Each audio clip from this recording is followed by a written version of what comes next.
Hoy there, it's Skyward Shield. Welcome to Football Talks. Nearly had the most pessimistic episode, but we're fine. Dallas saved the day. Dan Bailey is the GOAT kicker.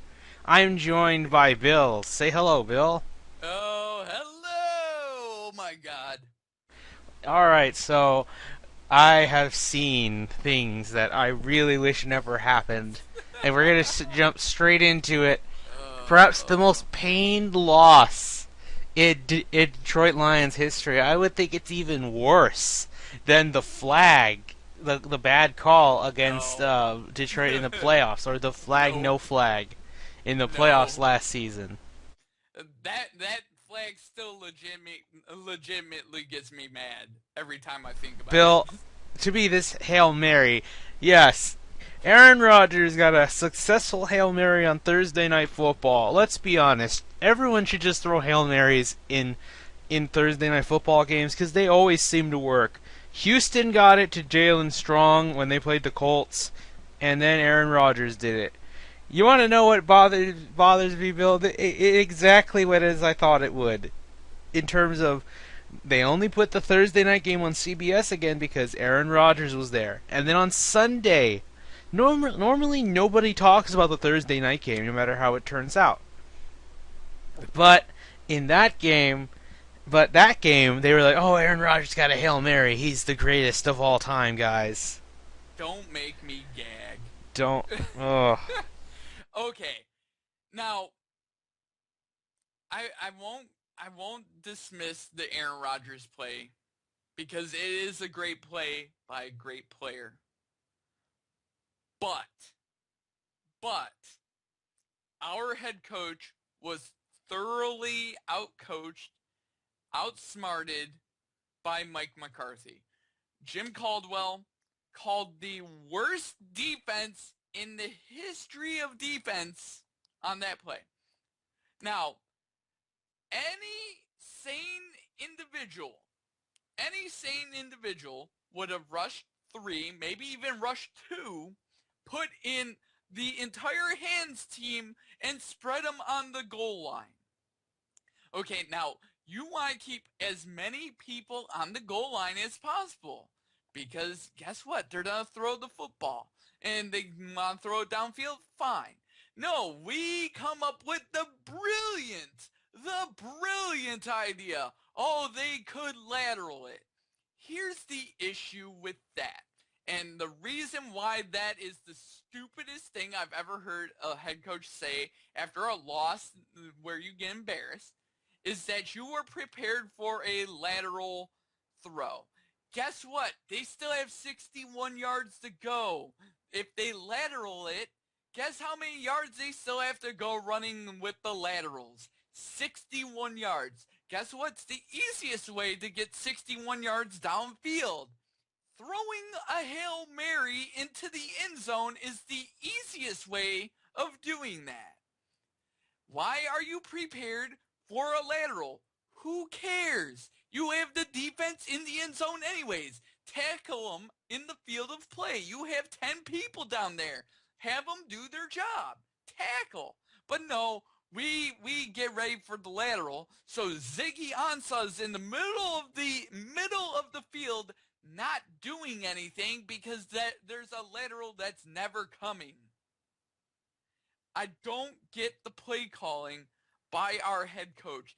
That Jim Caldwell constantly will not answer questions about this now because he's a coward. He is a terrible football coach and he needs to go. He needs to go. He is terrible at his job. He is not the reason that we won last year.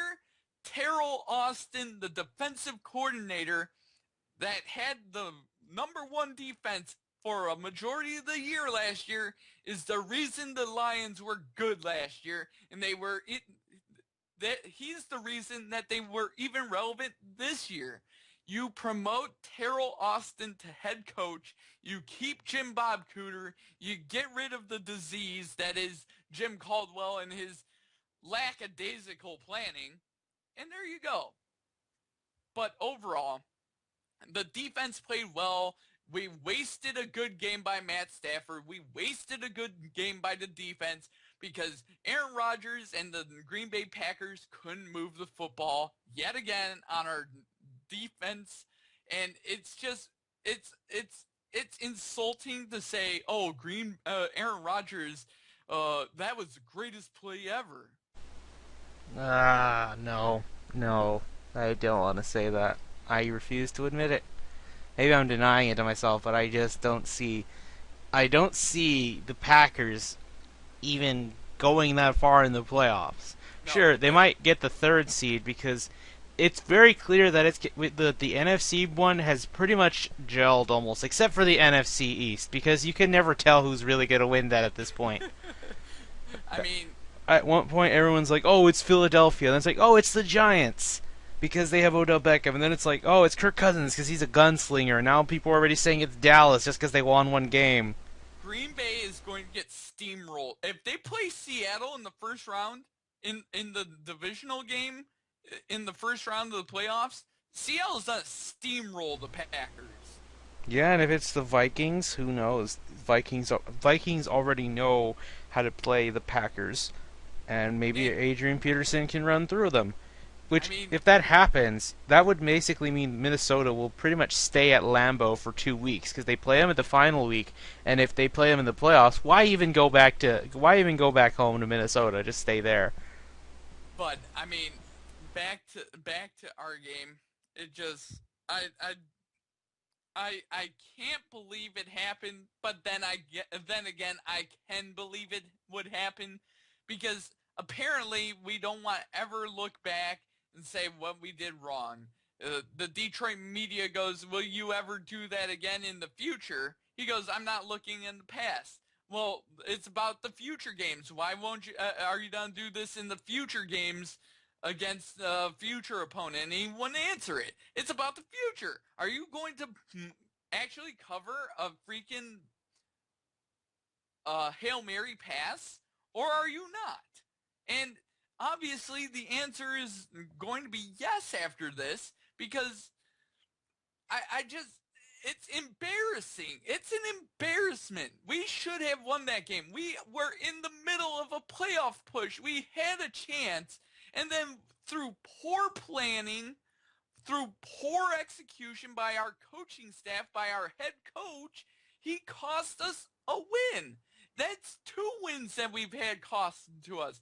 One with our head coach, and one by a referee in the Seattle game. That's 6. We could be right now 6-6. And you'd still be in it. And we'd be in it. Now we're totally out. It would take the other wild card teams to just bomb every game, which is mathematically impossible since some of them play each other. I mean, and honestly, they had to win out. They had to win out and still have to get some help. They still needed help. Like Seattle had to drop some. Minnesota would have had to drop some because I mean, Atlanta's doing the work for them. They're bombing all their games. Yeah, I mean, Atlanta's just on the downward spiral. Wouldn't it suck to go 5-0 all the way to 6-10? Has that ever happened? Where a team starts out the highest of the high and then it soars like a falcon and then just drops to the ground. I know the Carolina Panthers started out 1-0 one year and then ended the season 1-15. That's horrible. But I'm talking, you had a big winning streak and then you bomb it. Because honestly, same goes with the Packers. They were 6-0 and now they're 8-4. They really could have been. If they lost this game, the media would be different. Everybody talking about Matt Stafford just carrying the team by himself after Jim Bob Cooter carrying the team by themselves. But if and then everyone's saying what's wrong with the Packers? Is McCarthy even a good coach for them anymore? Will he lose his job? Because to me, look what they play in the future. They're gonna go to the black hole against Oakland, which I have that game going wrong for them, and then they host Arizona, or not they go to Arizona. You go to 2 hostile environments back to back. You are definitely going to lose at least one, and I know that I can guarantee you the loss will be against the Cardinals, who will just need to shut off the Packers and clinch that 2nd seed. Then they host the Vikings, which I'm gonna give it to Green Bay there. But do you see where I'm getting at? The Oh yeah. Packers are going to go in at 10-6 because 10-6 is not even enough to get you a second seed. I Because the just Cardinals and the Panthers are the two of the best teams, not just in the NFC, but I'd say in the whole NFL right now. and It's hard to you know beat them. and we had a chance at going 9-7, and 9-7 could get you into the playoffs. At the very least, And you turn a 1-7 start, or not 1-7, 1-5 start, or 1-6 to it a was, to a winning season. Now they can only go break even, which they could very well do since they're playing scrub teams. I mean, when you start a season 1-7, you finish 8-8. You look at that, and you look at the one game you cost yourself, which is the Green Bay Packers, and if they had a chance at 9-7, and they had a legit shot, and let's say Detroit went 9-7 and Green Bay went 9-7, and that was for the last playoff spot, and Detroit gets in because of the tiebreaker with Green Bay and head to head. The huge tiebreaker at that. I mean, you could have you could have made it in, and you didn't, and that's enough to cost Caldwell his job. I want Terrell Austin as the head coach. He's damn good at the defense. And Jim Bob Cooter, I like Jim Bob Cooter's offense. I hope he stays. But overall, that's enough of my rambling You about the can only Detroit hope game. that the new head coach it will keep Cooter because remember, I remember when Bill O'Brien took over. I mean, Wade Phillips is a great defensive coach or coordinator, and he still got taken out for Romeo Crennel, which that was a good thing. But even so, I still wonder would the Texans defense still be good? Because honestly, I didn't think the Texans defense was the problem in that horrible year. You lost Arian Foster, and then Matt Schaub just fell off a cliff. Who's still free falling as we speak. He's still sinking to new lows, throwing pick sixes to everybody.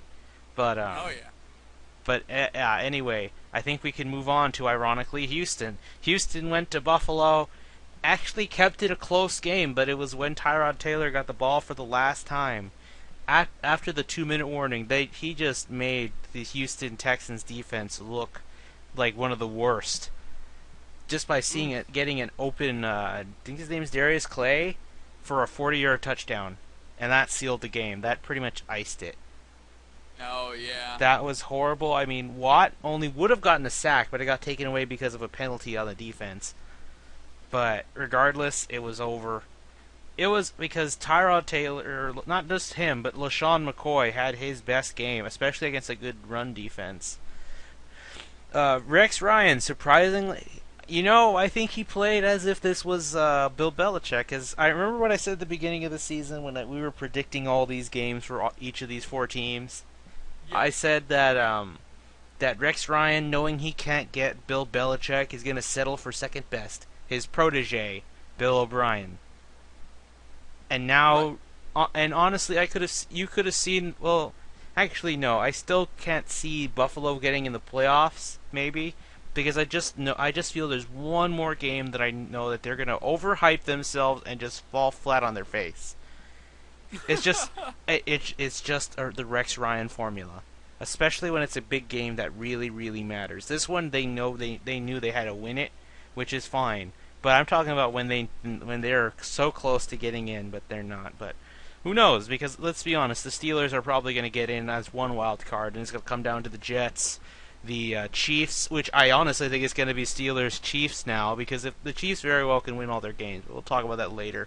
And the Jets and Buffalo, and they play each other. Those two teams play each other the final week. Yep. So whoever wins that one has the best shot of going in.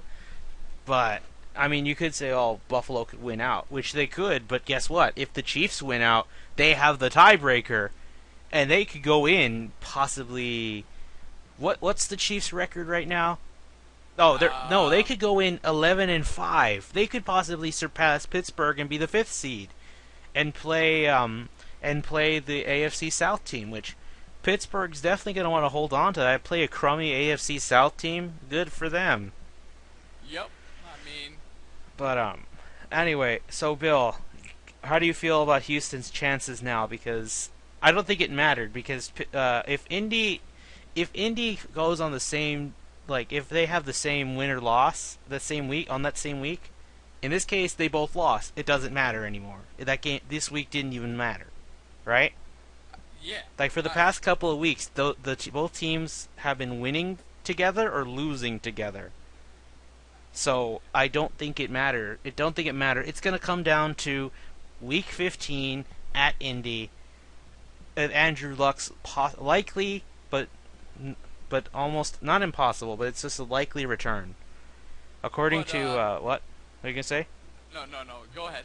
According to Chuck Pagano, he is confident Andrew Luck will appear on week 15. Which, with considering Matt Hasselbeck being hurt, they definitely are going to put him on the field whether he wants to or not. Oh But yeah. we'll see. If the Colts lose to the Jaguars and then to Houston, I can safely say they're out of it. And it might come down to Jacksonville at Houston after all, even though Jacksonville lost this game to the Titans. I mean, What? but overall, I feel you asked about how I feel about the Houston Texans' chances. They have amazing chances at the postseason. This is as good of a chance as possible, and I mean, once you're in, you're in. That's all that matters. I mean, and Indianapolis's defense, they might as well just never show up. They might as well just send out, a clown show onto the defensive end. That's what it feels like. That's what the Colts defense feels like. To be They fair, don't feel like they come out. played against Ben Roethlisberger with all of his wide receivers healthy and itching or hungry for touchdowns, which they all got their touchdowns, especially Antonio Brown. I did not expect it to be a 45-point slaughter, but I mean, let's be honest, Indy could only have done so much with their offense. And it's enough of the whole, this aging quarterback's invincible, he's great. The issue for the Colts, and the issues for the Colts, and it's been an issue for the last 5 to 10 years, is that their defense is mediocre at best, and at their worst, it's absolutely terrible. And this year, it is absolutely terrible, and they are getting lit up. They're playing with the mentality they had 10 years ago. Remember when Peyton won a Super Bowl when they had no defense? That was before everyone really realized we're a pass-happy league. So it's okay. You could say back then they were ahead of the game, but now everyone does the same thing. Everyone throws, and throws, so you need a pass rush and a good secondary now.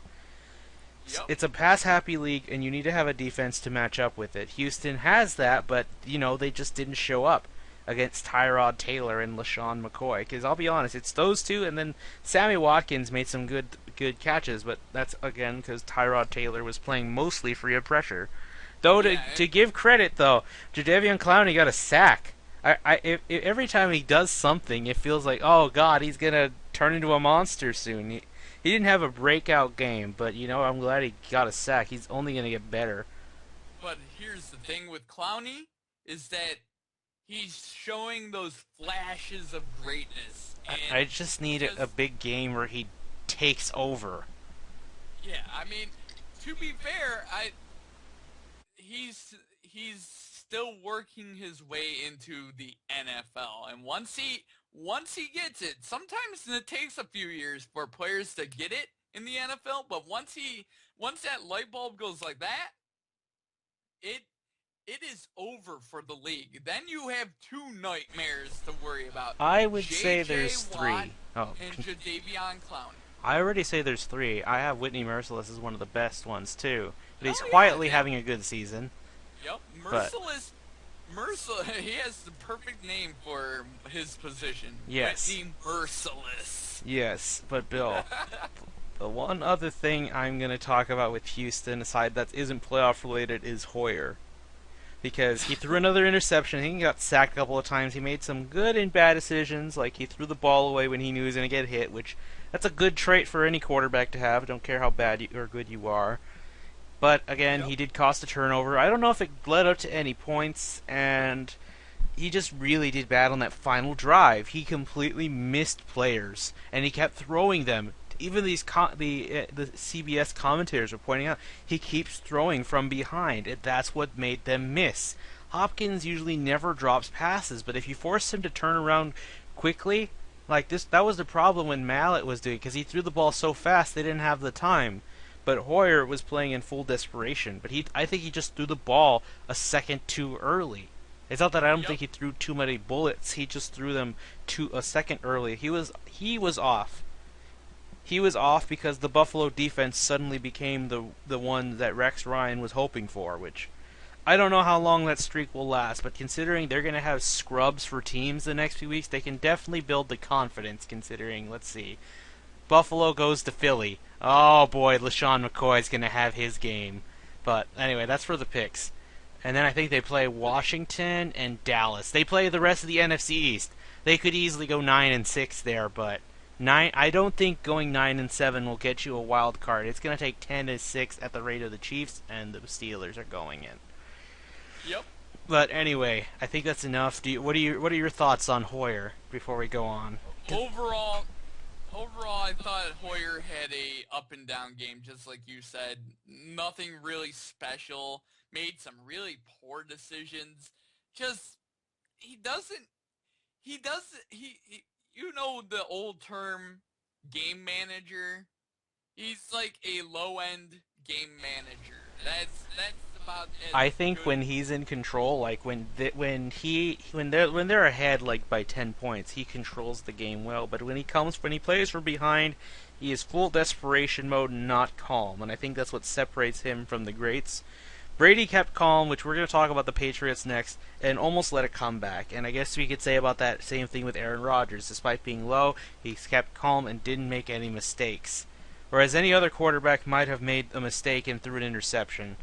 But yeah, I still want Houston to draft a quarterback, but now I'm kind of hoping the teams that are bad that think, oh, we might draft a quarterback because we got rid of our old one. I'm looking at you, San Francisco. Now I'm hoping Blaine Gabbert just emerges as a great quarterback, so they'll keep him.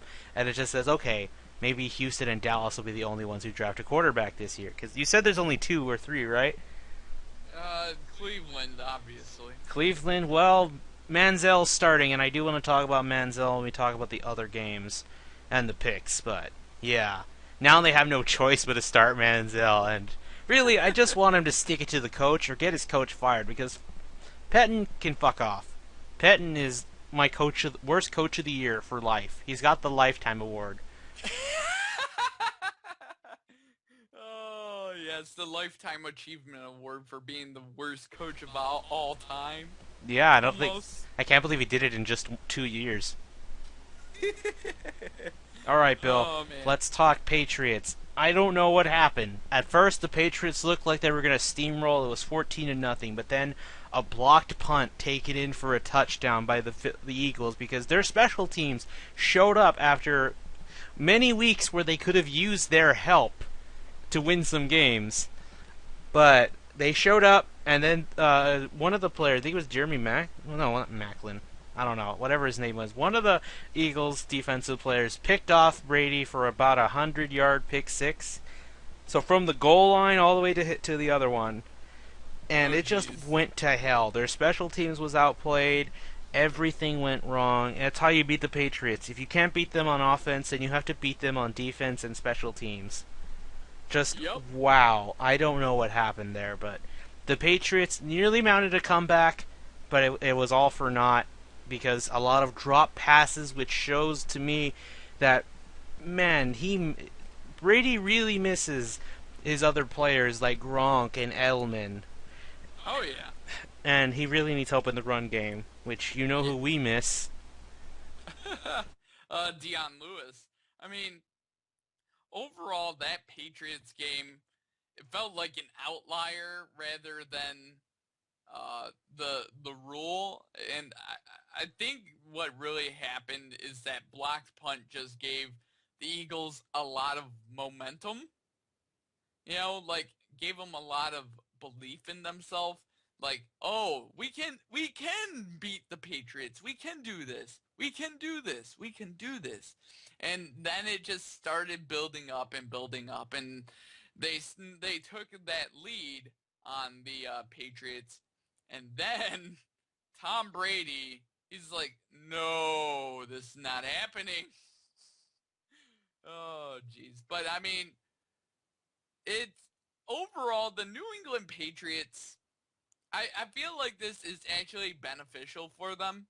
Like, get some losses on tape, look at the losses, and be like, okay, how can we be a better team?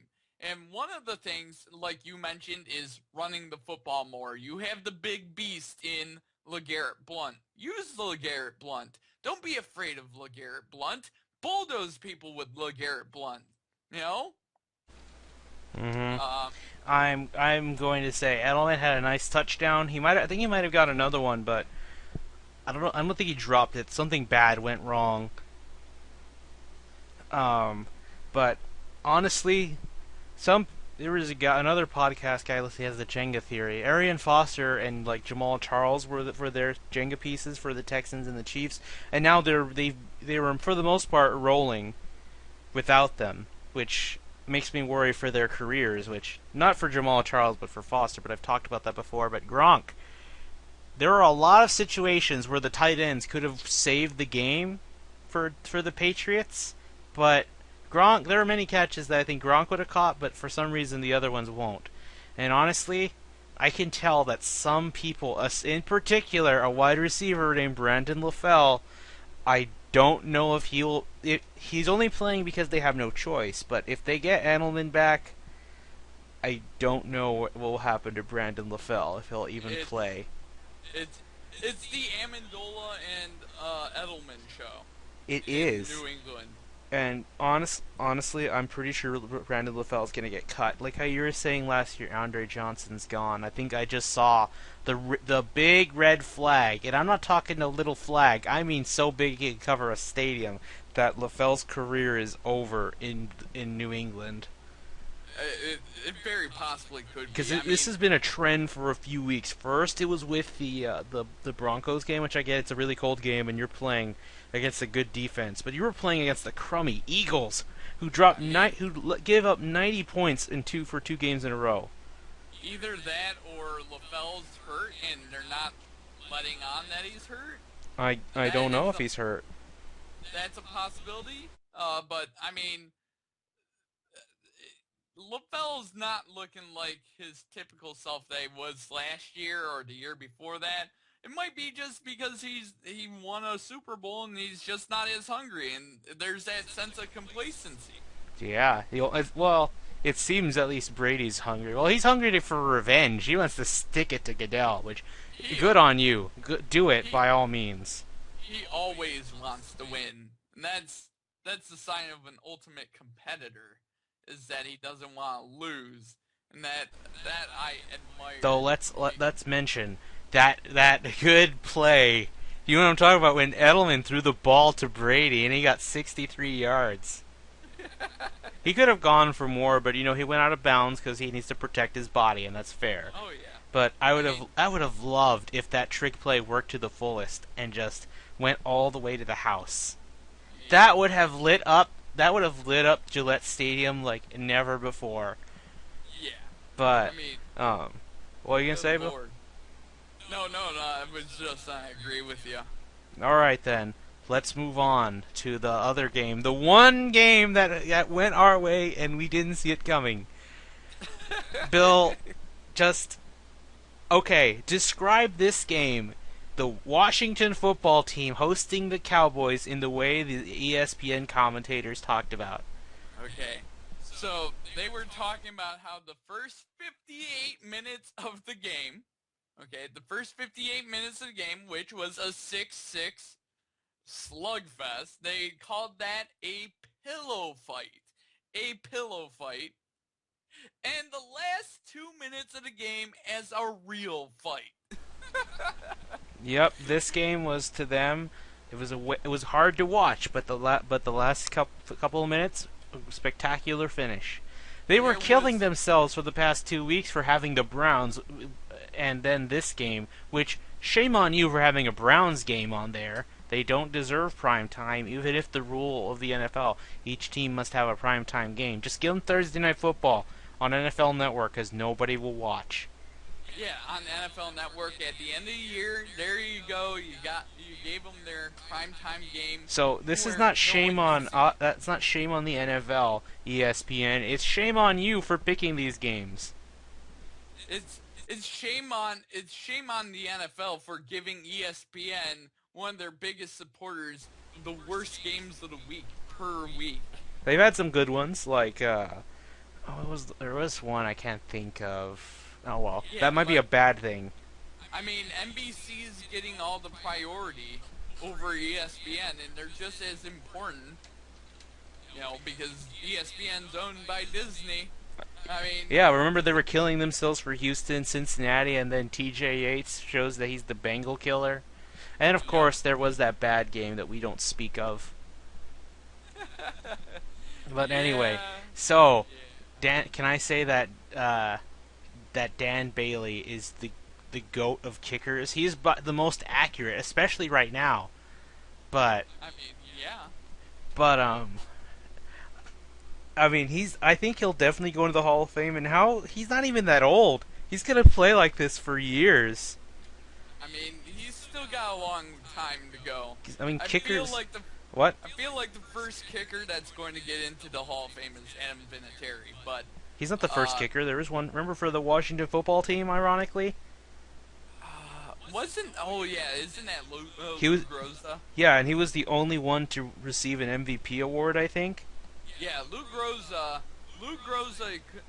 was a fantastic kicker. Oh my God. I wonder how well he'd do in this era, where with the 33-yard extra point attempts now. Just as good.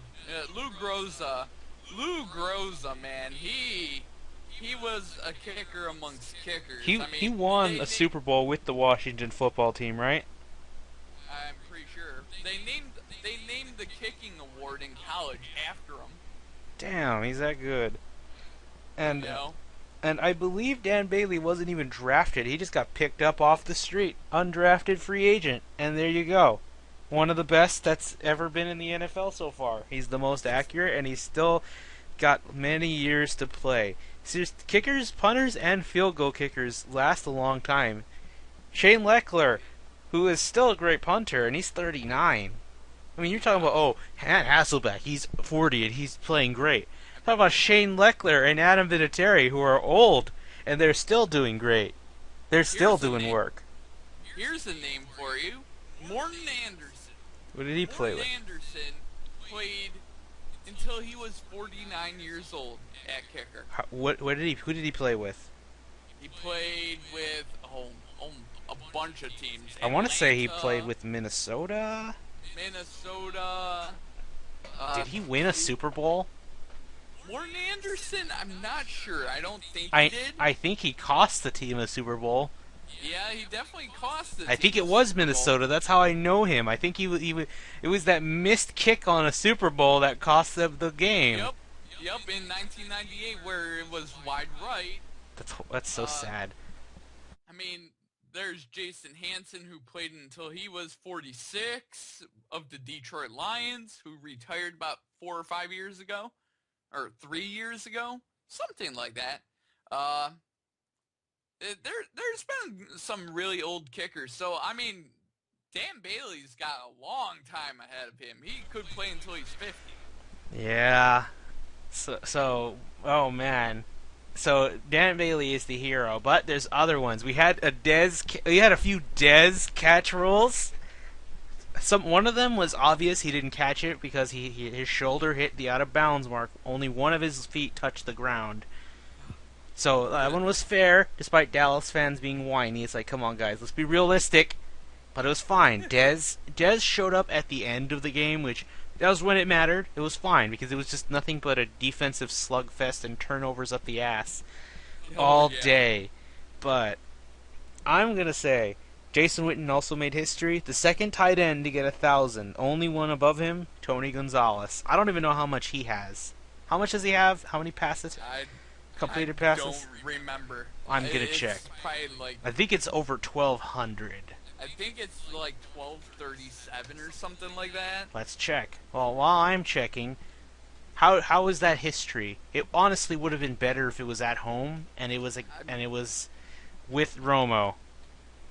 Here's no matter whenever you make history, it's still history, and he's still one of the great tight ends to ever play the game. Hall of Fame, definitely to me. He's definitely a Hall of Famer. You can't deny what Tony Witten, Jason Witten. That would be a disgusting fusion of tight ends. Nothing. I think it would put Gronk to shame. It's just it's like a 9-foot monster. But yeah, I mean, Jason Witten is deserving of the title of one of the 10 best tight ends to ever play the game.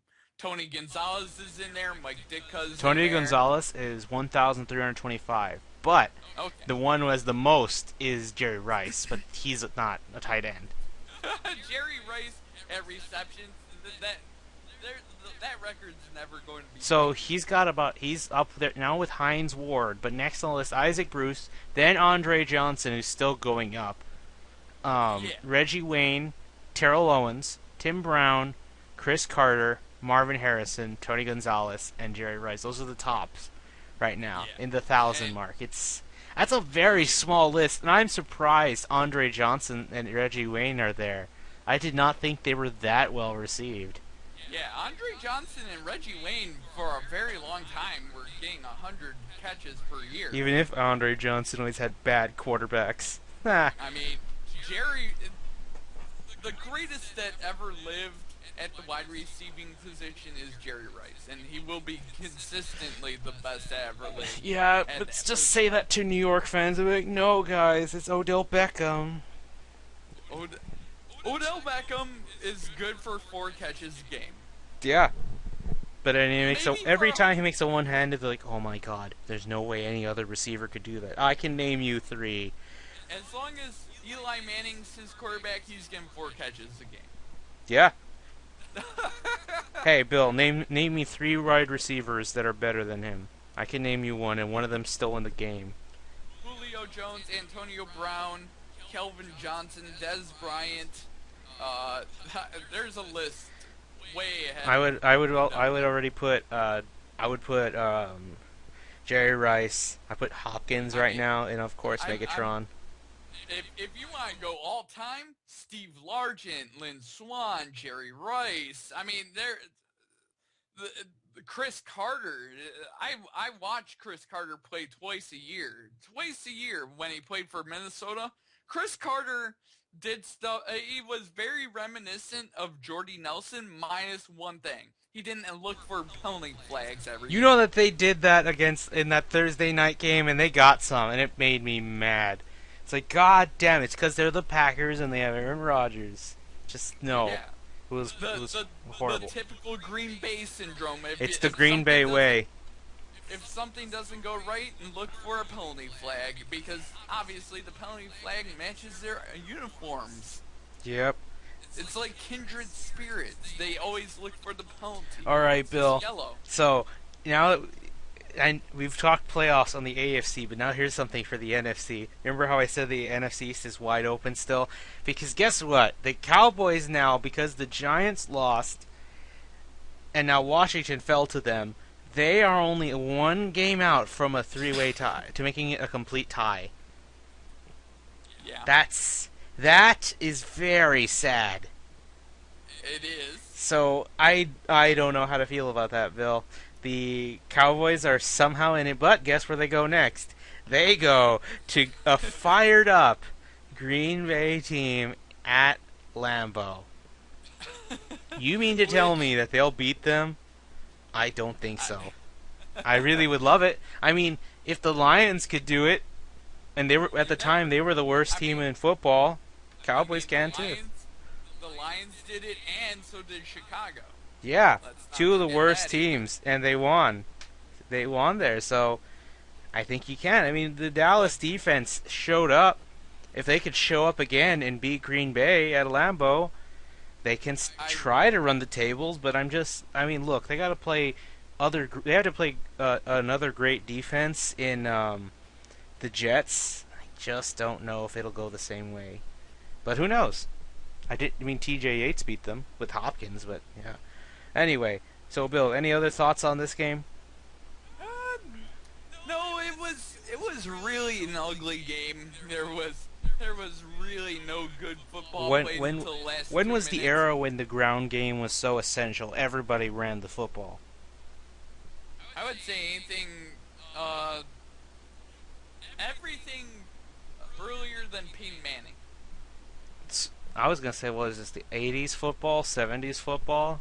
80s, 70s, but really, even the 90s, it was still single running backs, power I, you know, and then Peyton Manning came and he changed the game. He really changed the game, you know. Yeah, I guess you could say he's a literal game changer. But anyway, Bill, any other games from Sunday the last Sunday you want to talk about? All right. The 37-3 stomping by the Cincinnati Bengals over the Browns. And I'm just going to say one thing about it is that the Cleveland Browns have the worst head coach in football, and he didn't play their best shot at winning over the Cincinnati Bengals in that game. They went with Austin Davis, and it was going to be a disaster when they started him.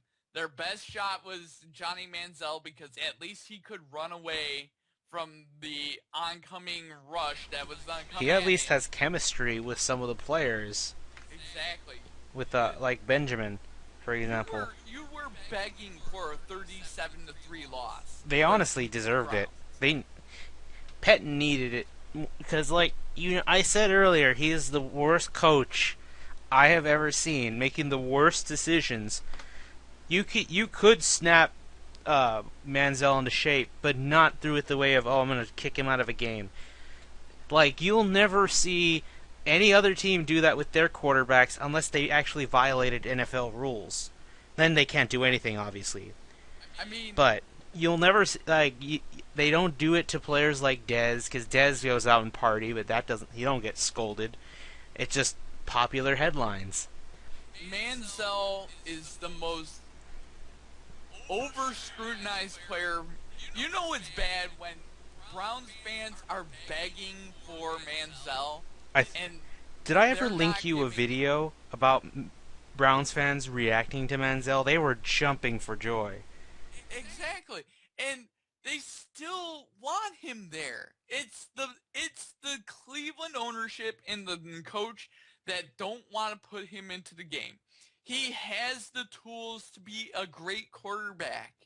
It's that he went I saw a recent tweet and it was a comedy tweet from I don't even know who it was, but uh they go it was making light of the drinking situation with Manziel, and they go, if you got drafted by the Cleveland Browns, you would be drinking too. Yeah. All right. And that's how everyone should feel about that. Yeah, The Browns are we should mention the news that came out today. oh That Manziel is starting against San Francisco, which that's not yep that bad because you at least have a good game to start up against. Though oh it yeah gets really rough after that. The week after they go to the Clink. That's just a slaughter waiting to happen. And then you go to Kansas City, and then final week home to the Steelers, who are no good doubt going to luck. probably be trying to keep their fifth spot so they can play a scrub and AFC South team. But yeah, So keep that in mind. that's about the Browns. Yeah. So Manziel can probably win one game, but honestly, that's enough for him to keep his spot. But we'll see. I'm hoping he does well. Because fun fact, when he got drafted, the most for the course of that year, the most sold jersey in Texas was actually Johnny Manziel's jersey. Yep. But what are you gonna say? I mean, he can be something special. The Browns are not a special organization. He needs to go to an organization that'll cultivate his talents. Come to Houston. And I would love for you to show up. I mean, Manziel going to Houston would be a fit. And Or Dallas. I honestly, that's what I was just gonna say. I honestly can see him going to Dallas. Dallas is already a drama-loving team, so you know what? Fine, let him go there. But they won't do anything to him, so let him go. But just fuck it. But anyway, the games I want to talk about. The Jets, Bill. The Jets actually won the Battle of New York in overtime because the Giants just suck. I think they've tied for NFL history. I think for the most games that they've dropped in the final minutes, the last 2 minutes. I think it's 5 or 7 where they've lost the lead with less than 2 minutes remaining on the clock. Yep. There was a fourth and goal situation where they elected to go for it. It was at the 3. They could have kicked, if they kicked a field goal, it would have been a 2-possession game, but they tried to go for it and it failed. It not only failed, but it got picked off and they went to like the 20. Yep. So, bad management is what's killing them. It's probably 5 of their losses right there. It is 5 of their losses. So let that sink in. They are if they bomb another one, this team will be one of the worst teams in existence to have the wrong type of history making you want to make. And just a quick note on that, it's time for Tom Coughlin to go. It is. I'd like to see him go because there's not going to be that many good coaches out there.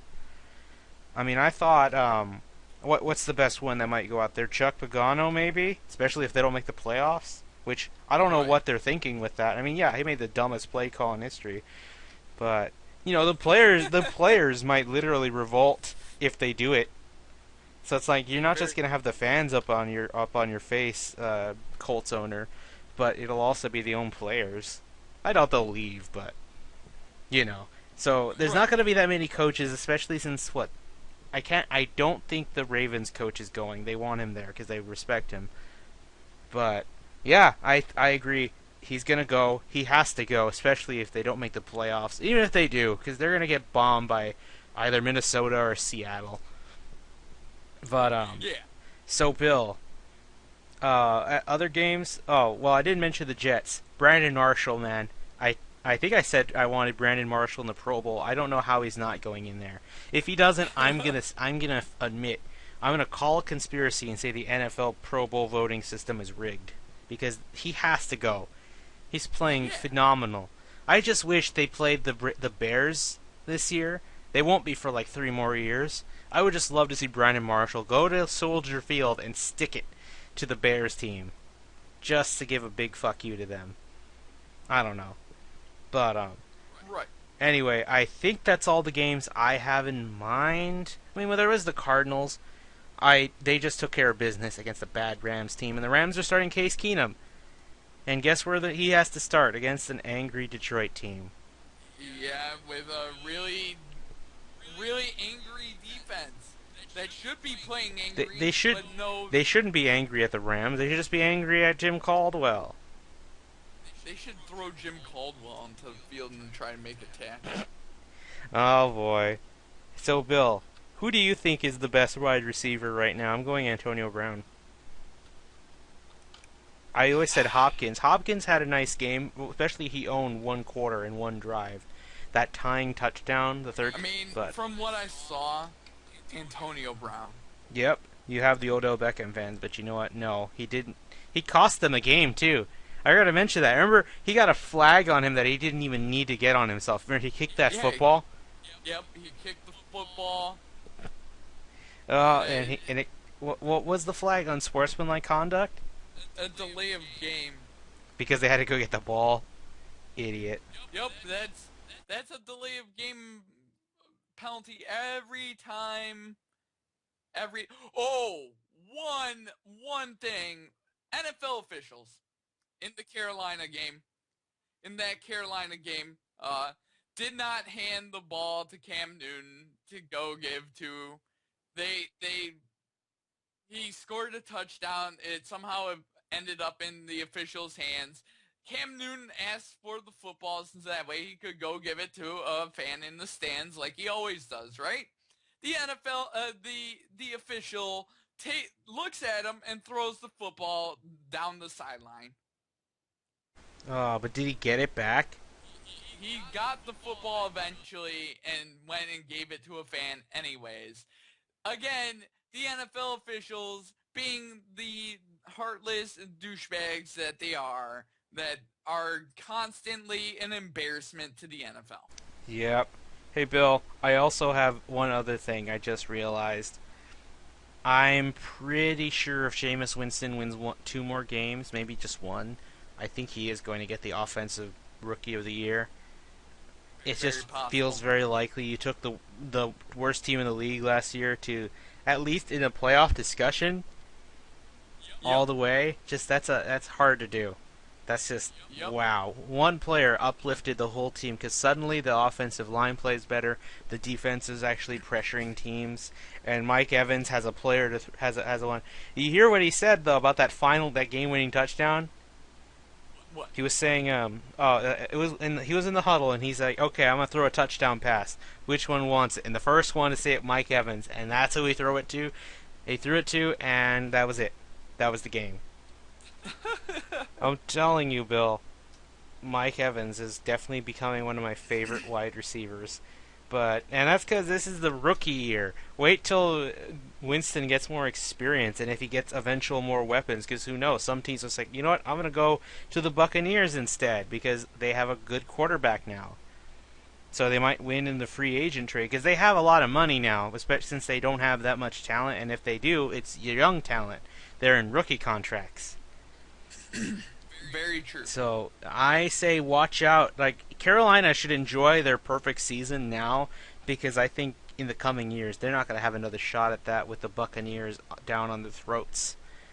The Buccaneers are coming. Yeah. I don't know about a Super Bowl though. They need more talent. But yeah. Anyway, so Bill, are you ready? It's time for the picks. Oh man, here we go. All right, Bill. I think we both broke even this week. Because there are a lot of games that just went wrong, like San Francisco, the Titans, and some other weird ones. Oh, the Seahawks just spanked the Vikings, which I don't want that to happen. But you know what? After the Lions just no longer have a shot, it's fine. The Vikings needed a wake-up call, so I'm okay with it for now. But otherwise, yeah, a lot of games went wrong. So, Bill, start us off with Thursday Night Football, which I think this one might be the best one for pretty much ever. It's this one and the Oakland game that I've been hyped for a while, just because Arizona is brutal. I just leaked a team. May as well say the other one, Bill. Well, it's the Minnesota Vikings at the Arizona Cardinals. The Vikings, I know this is a bird, but they're going into a hornet's nest. The Cardinals are trying to are going to clinch the second seed. They're going to clinch a bye. Honestly, if the Panthers win at least two more games, they'll clinch this first seed. But if the Cardinals win like three more games, they'll clinch the second seed for sure. And this is the way to do it. Beat a Vikings team that is just battered and broken right now. Because I think their secondary got hurt when they played they played Seattle. So I have the Cardinals just curb stomping the Vikings. And I have an Alfred Hitchcock movie appearing where the red swarm of Cardinals come in and just absolutely peck to death the Minnesota Vikings. The Cardinals destroy the Vikings in this game. Yep, love it. Next up, the Sunday games. A lot of 1 o'clock games this week. The Buffalo Bills at the Philadelphia Eagles. LaShawn McCoy. He went off against Houston last week. Imagine this Philly team. It's begging to be destroyed right now after coming off a big win. And I have Buffalo taking this one. LaShawn McCoy rushing for 200 yards and 2 touchdowns. I've got the Bills taking care of business. I have the Buffalo Bills also winning. LaShawn McCoy with 100 yards and Tyrod Taylor running for 100 yards. Oh my God! Everyone's gonna run over this defense. I love it. Next up, the Seattle Seahawks at the Baltimore Ravens. The original Sunday Night Football would have been fun if everything went according to plan for Baltimore, but I have Seattle taking a pick six. Richard Sherman's going to get his first pick six of the season against Matt Schaub because he's giving them away for in honor of the Christmas holidays coming soon. And oh man, the Seahawks look like their game going, and yeah, it's the Seahawks. I don't see how the Ravens are going to win. Next up is the San Francisco 49ers at the Cleveland Browns. If it was Josh McCown or what's his name, the other quarterback, Austin Davis, is that his name? Yep. Were starting, I would have picked the 49ers. But Manziel's starting. I'm going to support Manziel. The one game I think he can win. It happens now. Cleveland will steal this from San Francisco, who are surprisingly the crowd favorites. You'll never hear that from San Francisco ever again. I'll say that. Both teams are really bad, but I'm going to give it to the Browns. It's going to be a close game, but Browns will win. I just think Manziel's Manziel will lead a fourth quarter comeback or a fourth quarter drive to win the game. Yep, I trust him, but I think he's the better quarterback here, even if he has played lesser games. Next up, the Detroit Lions at the St. Louis Rams. I have Detroit. I still think they can win every single game and at least go 8-8. At least you turn a bad season into an average one. You got to go to the Dallas way, Detroit. I have the Lions just pummeling the Rams. I got the Lions also defeating the Rams. The Rams. It looks like Jeff Fisher might be getting fired. Oh yeah, I mean their offensive coordinator Signetti, who sounds like a detective's name by the way, got fired. I don't see the Rams recovering. We're gonna have a lot of fired coaches, Bill. I think we're gonna have maybe half of the league firing their head coaches.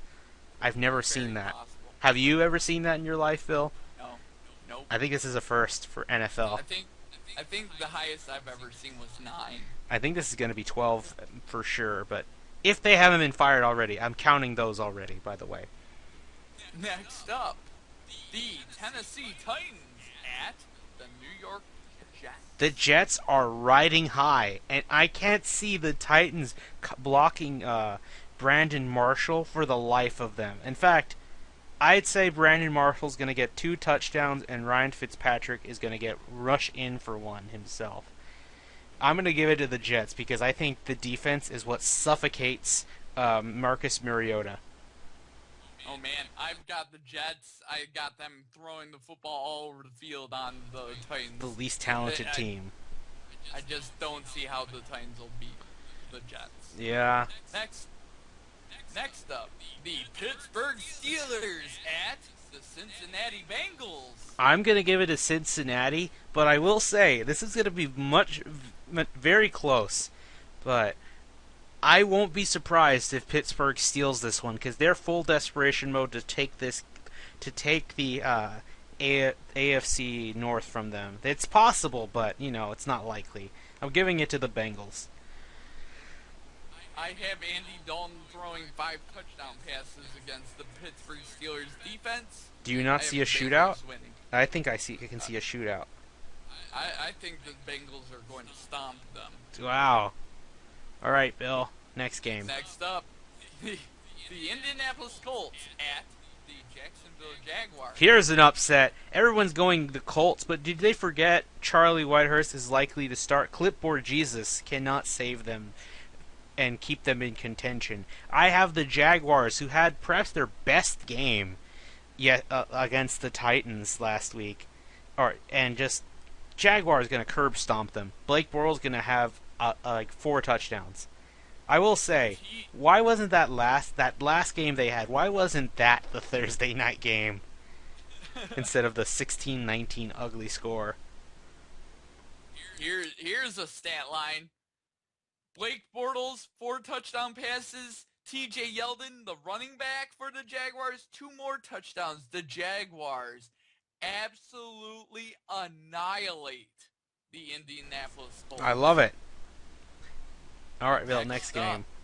The San Diego Chargers at the Kansas City Chiefs. Oh boy, this is horrible. Poor Phillip Rivers, and it's his birthday too. Not on that day. Today it is Tuesday, but the Chiefs going to just shut out the Chargers. I'm calling a shutout, man. I also have the Kansas City Chiefs suffocating the Chargers offense very easily. Oh, you don't want to play an Arrowhead. I honestly think Arrowhead's worse than the Clink. I've seen so many teams beat the Seahawks at the Clink now. I think the Chiefs is the worst place to go to now. Next one. True. Next up, the Washington football team at the Chicago Bears. Oh, I originally had the Bears, but I know they lost some good players now. Who do you have first? I need help making a decision. Since I have a love of this of crazy shit happening in the NFL, and I can see a 6-10 team going to the playoffs from the NFC East. I'm going with the Chicago Bears to defeat the Washington Redskins. Hey, we never say that name. Oh, the Washington football team. Yes. It's okay. I get it. God dang it. They don't stop saying their name in Monday Night Football. Ugh. But anyway. Yeah, I just saw the name and I was like, oh, I'll say it. Yep. I have the Bears. I'm gonna go with the Bears then. I think it's gonna be close. It could be another overtime game, but you know what? The Redskins. Oh, now I said it. The Washington football team is just not good on the road as it is at home, and they weren't even that good at home last week. Granted, the Dallas defense actually woke up. I mean, DeMarcus Lawrence. I forgot to mention it. 2 sacks and a fumble. I have a Amazing. name for the Washington football team. We're calling them from now on the Washington Pillow Fighters. Oh, I don't know if I'll remember that. It'll be Washington football team's a habit now, so I can try and change it, but it might take a while. And their logo's just a giant pillow. But It would be a lot less racist. Next game. Next up, the Atlanta Falcons at the Carolina Panthers. This is just disgusting. I have another not shootout, another shutout. I have Carolina just punishing the Falcons for existing, punishing them for not being a good and competitive team. I think Carolina wanted a better challenge than this. Oh man, I also have Carolina winning 35-3. It's going to be ugly. Next up, the New Orleans Saints at the Tampa Bay Bitter pill to Buccaneers. swallow. Sean Payton was utterly pissed at that game, and I don't blame him. But Tampa Bay, Jameis Winston's going to throw for 3 touchdowns and just clinch his offensive MVP award. Just wow. This is not going to be a pretty game for the Saints. Here comes the shootout, the 41-38 type game. It's somebody, the New Orleans Saints, I think, that come out in the end, but both quarterbacks play well. Oh wow! I thought you would have fallen in for the Winston one. You're not. You've been more on the Mariota side of things. Yep, I've been on the Mariota hype train, and I still think he's gonna be. I'm a mostly great against it quarterback. because he's with the Titans. I thought he would have been perfect for the Jets, but I mean the Jets are doing fine with Fitzpatrick. Right. Anyway, next game. Next up, the Oakland Raiders at the Denver Broncos. Who do you have for this one, Bill? I want to hear yours first. All right. I'm not on the Brock Osweiler train, obviously, and I think he's going to throw a couple interceptions to Charles Woodson. And guess what? I have this being a very low-scoring game, and I have the Oakland Raiders pulling the upset in Denver on the defense in a 14-13 game. You know what? I'll do it too. I'm gonna go Oakland. I'm just gonna. I want them to win, but I don't know. It's gonna be tough because I mean the Denver defense has at least always been around, it's a legit defense, but Brock Osweiler is the difference, and I'm sorry, I'm a Peyton Manning loyalist to the end, and Brock Osweiler, while he might be okay, he's not great like Manning is. Sorry. All right, Bill. Next game. This one's a game of Next the up, week still for some reason. next up, the Dallas Cowboys at the Green Bay Packers. I have the Packers just taking care of business. They're too fired up. They might just put a 50 bomb on the Dallas Cowboys and just switch to their backups after that. After halftime, maybe. Ugh. I have the Packers offense playing terribly again, but barely beating Dallas. Of course, because every Dallas loss needs to be either just very close or they feel they got robbed. 17-13, I got that game. Ah, that's not helpful. All right, next game. Next up, the New England Patriots at the Houston Texans. All right, Bill, I'm doing the same thing like I did with Pittsburgh. If Gronkowski starts, I'm giving it to the Patriots because I just can't see them losing 3 games in a row. It feels inconceivable. But if he's there or no, Edelman's gone, he's not coming back till the playoffs. But if the Patriots just get Gronk, they'll win. But if not, I'm calling an upset and Houston will win. Who do you got? No matter who's starting for the Patriots, I can't go against the Patriots. I'm doing it because of my Houston loyalty slightly. I know. I would do the same with Detroit, even though last year I think I picked against Detroit. You did because Bill, remember that was when the Patriots just started steamrolling everybody. After they went 2-2, and it was like, oh, are the Patriots not going to make the playoffs? Then Gronk came back and said, nah, yeah, we are going to make the playoffs. What are you, an idiot? Oh, man. And then the Monday night game, the New York Giants at the Miami Dolphins. I want to hear your pick for this one first as well. I've got, like I said, I'm a stickler for chaos. I love watching the NFC East in chaos just because it's entertaining. And I got the Dolphins beating the Giants. Oh, you know what? I think I do. I had them picked originally for this as well. Honestly, something's telling me I'm not going to like this uniform matchup, especially if the Dolphins wear their whites. I really don't like the Dolphins colors. They use a lot more blue.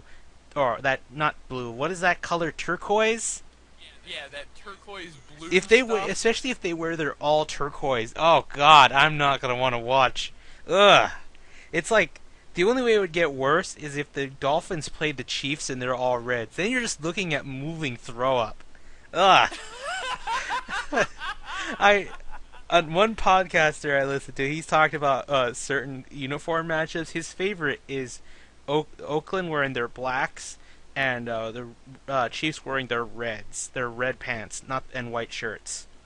But this one, Dolphins. The Dolphins have one of my least favorite uniforms. Fun fact: even if I hate the Packers, I like they actually like their green and yellow uniforms. I just like the color green. Ironic, but hey, it's just the color. It's not the team. Oh yeah, I have the Dolphins. I think they're gonna rob it, especially a game clinching interception taken away from Odell Beckham, and he's gonna kick a player in anger and then just get ejected from the game. That's the ultimate pleasure for me, Bill. We have a Thursday and for the first time in the season, Saturday night football. We have 2 more games now. Let's get right to them. Okay. So here we go. Thursday game of Week 15 is the Tampa Bay Buccaneers at the St. Louis Rams. I'm going to be honest. I'm going to go with the Rams, and it's mostly because Case Keenum is starting. I'll admit, it's going to be very close, but it's going to end the same way it did last year when these 2 teams played. Game-winning field goal.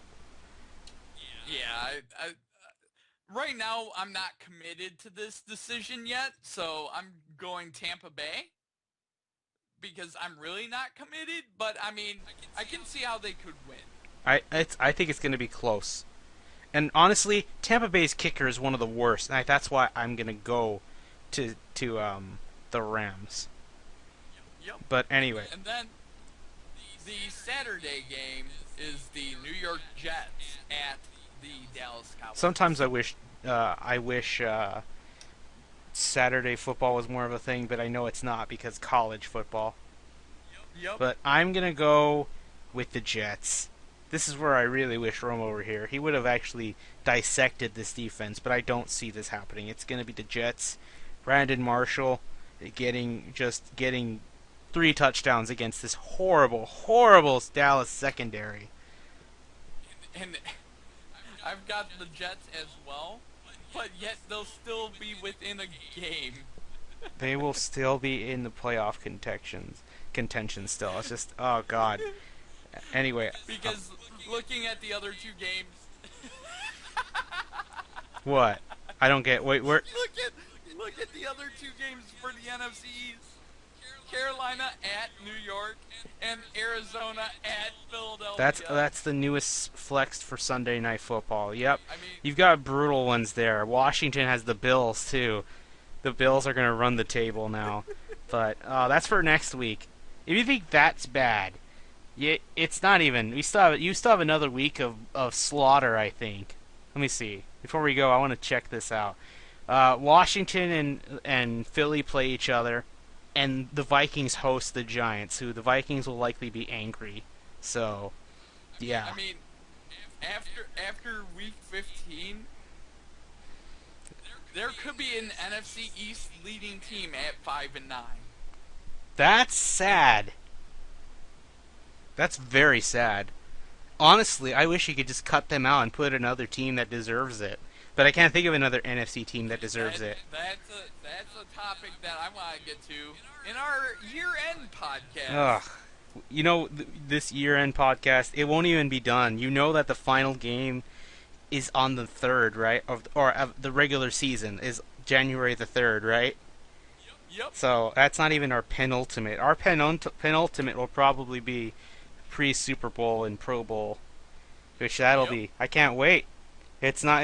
We're like less than 100 days away from the Super Bowl. I think 2 months. We're in the home stretch. We're in the home stretch. Yep. So this was fun. Hopefully it won't be as negative considering. Well, Yeah. we are going to have a negative considering Houston and New England play each other. But you know what? This was a lot better of a recording than I thought it was because I just thought we were going to be all bummed and angry. We need less of that. But anyway, that'll do it for this week. We'll see you guys in week 15.